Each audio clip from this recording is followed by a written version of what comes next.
Hello guys, welcome back. আমি আছি আপনাদের সাথে হৃদয় হাসান। আপনারা দেখছেন হৃদয়স রিয়াকশন। তো এই ভিডিওতে কথা হবে ধানুষের নতুন সিনেমা রায়ান নিয়ে, যেটা আজকে আমি কিছুক্ষণ আগে দেখলাম। তো সিনেমাটি বেশ কয়েকদিন হলো ওটিটিতে অ্যাভেলেবেল হয়ে গিয়েছে। ওয়েল, তো কেমন ছিল এই সিনেমাটা? দেখুন, আমি বেশ কিছুদিন আগে একটা তামিল সিনেমা দেখেছিলাম, সেটা হচ্ছে বিজয় সেতুপতির মহারাজা।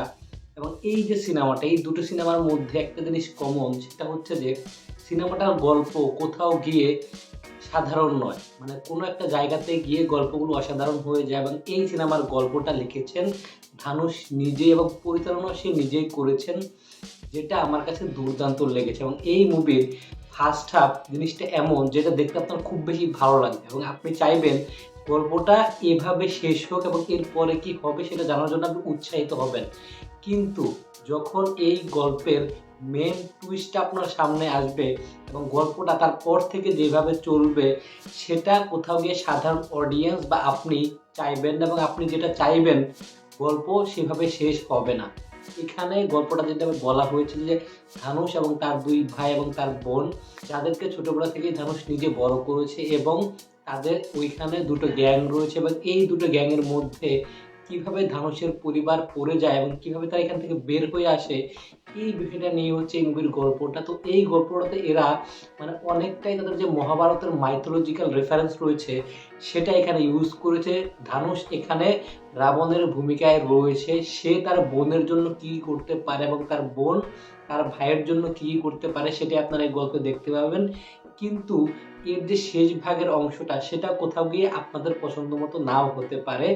এবার যদি আমি ক্রিটিক্যালি এক্সপ্লেইন করি যে গল্পটা কেমন, গল্পটা কিন্তু দুর্দান্ত মেকিং, দুর্দান্ত। এখানে বেশ কিছু পজিটিভ জিনিস আমার কাছে রয়েছে। সেটা হচ্ছে প্রথম যে পজিটিভ দিক, সেটা হচ্ছে এর গল্পটা যেভাবে শুরু হয় খুবই সাধারণ ওয়েতে, যেভাবে শেষ হয় অসাধারণভাবে।